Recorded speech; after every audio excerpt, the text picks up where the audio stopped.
ஜெய் சாய்ராம். சாய் ஷர்மி. சாயி சச்சரித்திரம் அத்தியாயம் 1. நமஸ்காரங்கள். பாபா கோதுமை மாவு அரைத்த நிகழ்ச்சியும் அதன் தத்துவ உட்கருத்தும் புராதனமானதும் மிக்க மரியாதை உள்ளதுமான வழக்கத்தின்படி ஹேமாத் பந்த் இந்த சாயி சச்சரித்திரத்தை பல்வேறு நமஸ்காரங்களுடன் எழுத ஆரம்பிக்கிறார். முதலில் எல்லாவித இடையூறுகளை நீக்குதற் பொருட்டாகவும் தன் பணி வெற்றியுறவும் 5 கரத்தனை யானை முகத்தனை மிக்க பணிவுடன் தலை தாழ்த்தி வணங்குகிறார். ஸ்ரீ ஷீரடி சாயே கணபதி என்றும் கூறுகிறார். பின்னர் தன் மனதிலே உதித்த எண்ணங்களை உயர்த்தி உணர்வூட்ட தம் தாய் சரஸ்வதியை நமஸ்கரிக்கின்றார். ஸ்ரீ சாயி அறிவின் தெய்வமே என்றும் அவரே தன் வாழ்க்கை கீதத்தை அழகுடன் பாடுகிறார் என்றும் கூறுகிறார். ஆக்கல் காத்தல் அளித்தல் என்னும் முத்தொழிலையும் முறையே நிகழ்த்தும் பிரம்மா விஷ்ணு சங்கரர் ஆகியோரையும் வணங்கி சாயிநாதர் அவர்களுடன் ஒன்றானவர் என்றும் சம்சாரம் என்னும் ஆற்றினை நாம் தாண்ட நம்மை சுமந்து செல்ல வல்ல மாபெரும் சத்குரு என்றும் விளம்பி பின்னார் பரசுராமரால் கடலின்றி உயர்த்தப்பட்ட கொங்கண தேசத்தில் அவதரித்த தம்மை காக்கும் தம் குலதெய்வமான நாராயண் ஆதிநாத் மற்றும் குடும்பத்தின் ஆதி புருஷரையும் நமஸ்கரித்து பின்னார் தனது கோத்திரத்தில் அவதரித்த பரத்வாஜ் முனிவரையும் பல்வேறு ரிஷிகளான யக்ஞாவல்கியர், பிறகு பாரசாரர், நாரதர், வேதவியாசர், ஜனக்கர், ஜனர்த்தனர், ஜனத்குமரர், சுகர், ஷௌனகர், விஸ்வாமித்ரர், வசிஷ்டர், வால்மீகி,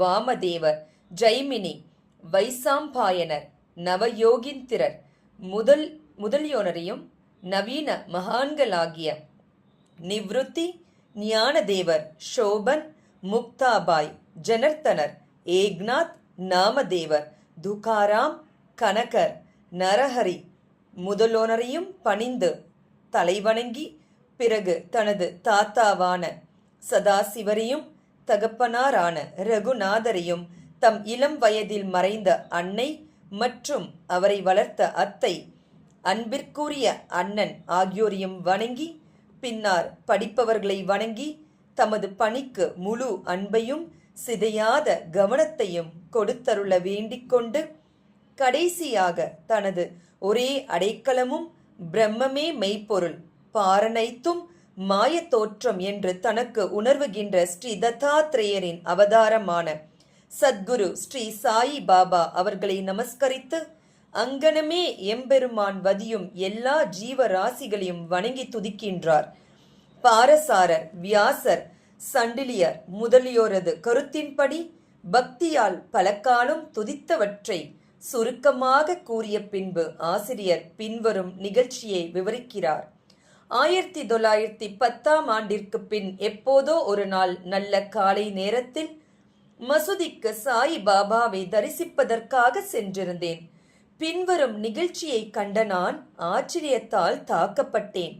தமது முகம், வாய் இவற்றை கழுவிய பின்பு சாய் பாபா கோதுமை மாவு அரைக்க தயார்படுவதில் முனைந்தார். ஒரு சாக்கை தரையில் விரித்து அதன் மேல் திருக்கையை வைத்தார். பின்பு முரத்தில் கொஞ்சம் கோதுமையை எடுத்து தம் கஃப்னியின் கைகளை மடக்கிவிட்டு கொண்டு கையளவு கோதுமையை திருக்கை குழாயிலிட்டார். திருக்கையை சுற்றி கோதுமையை அரைக்க தொடங்கினார். பிச்சை எடுத்து வாழ்ந்து எவ்வித உடைமையும் சேமிப்பும் அற்ற இவர் கோதுமை மாவு அரைக்க வேண்டிய அவசியம் என்ன என்றவாறு நினைத்தேன். அங்கு வந்த சிலரும் அவற்றே எண்ணினார்கள். ஆயின் ஒருவருக்கும் பாபா என்ன செய்கிறார் என்று கேட்க துணிவு வரவில்லை. பாபா மாவரைக்கும் இச்செய்தியை உடனே கிராமத்தில் பரவி ஆண்களும் பெண்களும் பாபாவின் செய்கையை காண பெருந்திரளாக மசூதிக்கு வந்தனர்.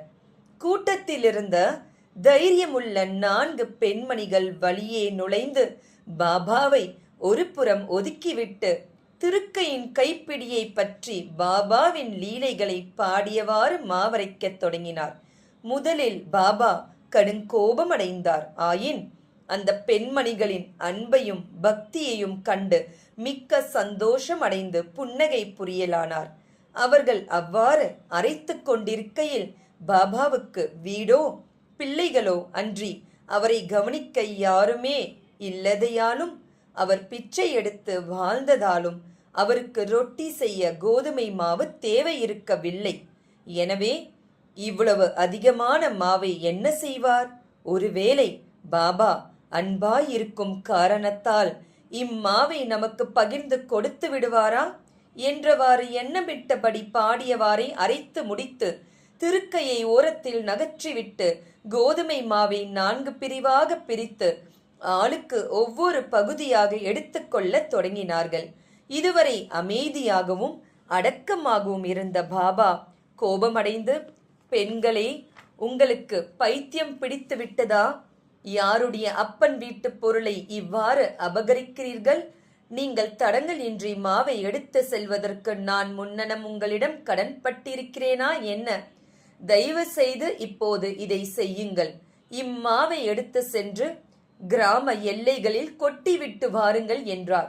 இதை கேட்ட பின் அவர்கள் வெட்கமடைந்து தமக்குள் ஏதோ முணுமுணுத்துக் கொண்டு கிராம எல்லைக்கு சென்று பாபா குறிப்பிட்டபடி அங்கே மாவை பரப்பி விட்டார்கள்.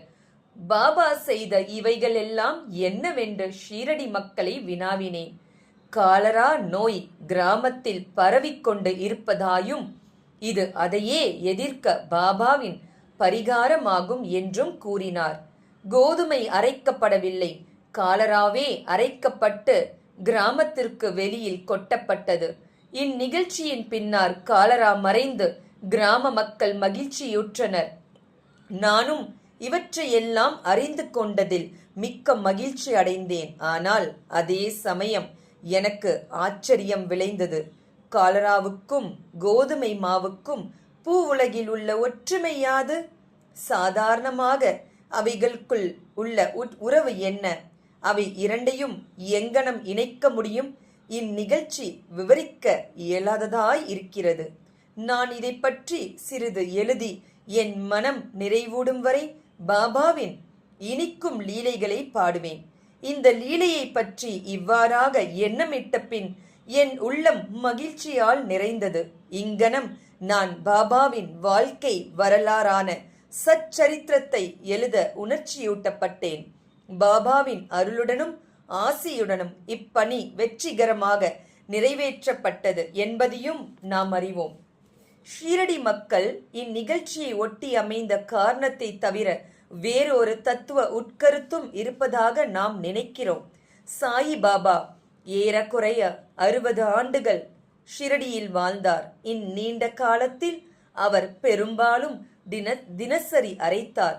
கோதுமையை மாத்திரமன்று, பாவங்கள், உள்ளம், உடல் ஆகியவற்றின் துன்பங்களையும் கணக்கில்லா தன் அடியவர்களின் துயரங்களையும் அரைத்து தீர்த்தார். கர்மம், பக்தி என்ற 2 கற்கள் அவர் திருக்கையில் இருந்தது. முன்னது கீழ்கல்லாகவும் பின்னது மேற்கல்லாகவும் பாபா பிடித்து அரைத்த கைப்பிடி ஞானமாகும். சத்துவம், ராஜசம், தாமசம் என்ற முக்குணங்களை சேர்ந்த நமது எல்லா உணர்ச்சிகள், ஆசைகள், பாவங்கள், அகங்காரம் இவைகளை நிகழ்ந்துளாக்கி முன்னோடி வேலையாக அரைக்கப்பட்டாலன்றி ஞானம் அல்லது தன்னை உணர்தல் என்பது முடியாதென்பது பாபாவின் உறுதியான தீர்ப்பாகும். இக்குணங்களை தள்ளிவிடுவது அத்தகைய கடினமானது. ஏனெனில் அவைகள் அவ்வளவு நுட்பமானவை. கபீரின் ஒரு நிகழ்ச்சியை இது ஞாபகமூட்டுகிறது. ஒரு பெண்மணி சோளத்தை அரைத்து கொண்டிருந்ததை பார்த்துவிட்டு அவர் தன் குரு நிமத்ராஜிடம், திருக்கையில் இடப்பட்ட சோளத்தை போன்ற இவ்வுலக வாழ்க்கை என்னும் திருக்கையால் நசுக்கப்படும் போது நான் அஞ்சுவதனால் அழுகிறேன் என்று கூறினார். நிமத்ராஜனர், பயப்படாதே, நான் செய்வது போல் இத்திருக்கையில் உள்ள ஞானம் என்னும் பிடியை பிடித்துக்கொள்.